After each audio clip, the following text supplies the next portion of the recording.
Hello everyone, welcome to my channel. I hope everyone is having a wonderful day. Before starting the video, please go ahead and hit the subscribe button and give this video a like up. The Young and the Restless. Lily and Amy discuss Damian. Abby talks Devin around, and Michael alerts Victor. At Society, Abby knows Devin is worried that Lily will fall for Damian's line, but her plan could actually work. Devin fears he's using Lily to get his own answers. Abby doesn't think he's giving Lily enough credit. Devin's afraid she's already let her guard down. He could be working with Dumas to come after Winters. Abby's sure Lily's not about to be duped again, by anyone. Devin complains that Damian is too smooth and wants to get close to Lily on a personal level. Abby's sure Lily's noticed and is using it to her advantage. Devin appreciates Abby seeing Lily's point of view. He just really wants Damian to be someone they can trust. They could all use a new family member and friend. He's not ready to embrace him. They could use some more information. Abby says that's exactly what Lily's trying to do. Abby and Devin decide they should get going and kiss. Abby has to go see her dad at the ranch first. Devin asked her to give him his best. He admires a man who takes a bullet for his family. Abby wishes he didn't have to risk his life. She wonders if Devin will admit that her father was right to let Lily go and urge her to go back to Winters. Devin doesn't like how he went about it. It's his methods that are troubling. In the jazz lounge, Nate's glad Audra enjoyed dancing. He says they should go check in on Amy and make sure she made it home from dinner. Audra's phone rings and Victor's name is on the screen. Awkwardness ensues. Nate prods her to answer her boss, so she picks up. Victor tells her he has good news and wants to meet tomorrow.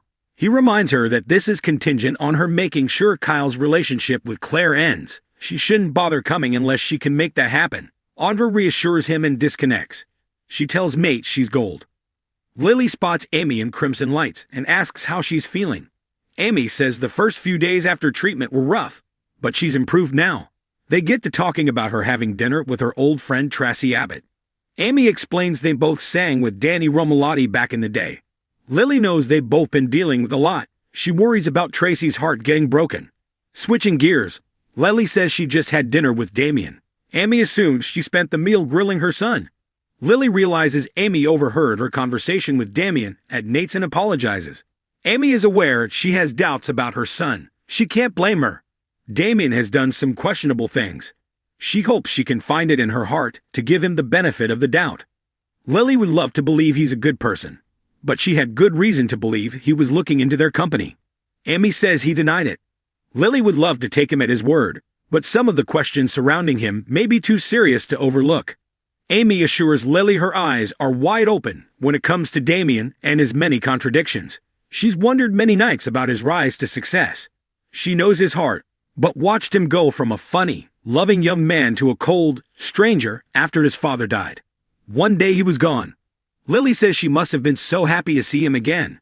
Amy was glad to see the son she loved so dearly was still in there. Lily is sure that's due to his beautiful upbringing. Amy was terrified of the reaction he'd have to learning about her lies. She was worried he'd run away again. But now, he calls her every day. My son is a good man, Lily. She can assure her that he has a good heart. Lily thanks Amy for being honest with her. She then tells her she knows how devastating a cancer diagnosis can be. Amy asks, "You?" Lily says it was the hardest battle, but she's proof it's a fight you can win. They go over Damian still being around, and how much he loves his mother. Amy just worries about him being mixed up with Dumas and all the mystery. She doesn't dare question him about it. They just reconnected. Lily suggests she may be able to get him to open up to him. Amy fears her time there could be short. She can't risk pushing him away again. Lily understands. Amy nods. They both want him to be the man they need him to be. But it's not up to us, is it? Lily shakes her head. No, it isn't. She tells Amy they need to give Damian a wake-up call about his boss, Dumas. Amy thinks it's possible he doesn't know what his boss is up to. Lily counters that he could know and have been corrupted by Dumas. Doesn't Amy want to know what her son is involved in? And don't we deserve to know if he is? Nate and Audra join Amy and Lily, and Amy assures them she's feeling well. She asks about their special dinner. Audra says it was perfect. Nate raises his brows. She was full of surprises. Lily thanks Amy for the talk and hopes she didn't offend her with anything she said. Nate asks if they were talking about Damian. Lily says Amy asked her to give him the benefit of the doubt. She explains her concerns. Amy doesn't blame her. Lily promised to try. Nate's glad they discussed it and are still on good terms. Amy says they want the same thing. To know they can trust her son completely. She laments them using this time to be suspicious when they could be using it to be together as a family. Audra leads Amy out and Lily assures Nate she's keeping an open mind. Kyle knocks on Jack's suite and offers a nightcap to celebrate their day at work. He asks, "Where's Mom?" They chat about the big reveal coming up at the house. Jack tells Kyle he told her how proud he was of him today with the Matheson thing. They toast. Kyle points out there are more spies from Glissade. Jack says they'll be prepared to stop them before any attempt at sabotage. Jack asks about Claire, and Kyle gushes that every moment he spends with her makes him happy. Jack asks why he's not with her. Kyle says she claimed to need rest. He admits he may have said something to put a damper on the evening. Jack's appalled to hear that Kyle told her they found Victor's spy at Jabbo, and exclaims, "Kyle." Kyle had no choice. Jack has to accept that and move on. Kyle's trying to get her to see the truth about her grandfather, but it's a hard sell. I have to get through to her. Jack's sure Victor will do or say something that will make his true colors crystal clear to Claire. At the club bar, Diane walks up to Michael and asks point blank if he's helping Victor go after Jack and Abbott. Michael balks. Why would she even ask that? Diane tells him to stop. They're alone, and he could tell her. Michael denies being Victor's hatchet man. Diane's not so sure he wouldn't take the hatchet out and wield it at Victor's command. Michael cracks jokes, but Diane says this isn't a laughing matter. Michael can't discuss this with her due to attorney-client privilege. She argues she's a good friend. Michael tells her the Victor-Jack rivalry has gone on for decades. He doesn't like that and has made it clear to Victor. Turning the tables on her, he asks why he's undergoing this line of questioning. Diane tells Michael that Victor's already dragged him into his plan to make Jack pay. Michael complains about Jack helping Nikki's battle with alcohol. Diane agrees it was foolish, but Victor should be grateful Nikki's alive thanks to Jack. Michael says that's never going to happen. Diane asks how far this is going to go this time. They just managed to rescue Kyle, and now his boss has gone on to Plan B. The company is the least of her concern, however. Victor has made it clear he wants to ruin Kyle and Claire's relationship. Michael thinks she's making assumptions, but Diane disagrees. I know Victor. I know how far he'll go to get revenge. She'd like nothing more than to stop that bastard dead in his tracks. Michael warns her not to go there. If she tries to take Victor on herself, it will not end well. Diane can't promise that. Does he expect her to sit back while he goes after her son and husband? She'll do whatever it takes to protect them. Michael warns she'll only dig herself in deeper. She accuses him of caring more about Victor than her.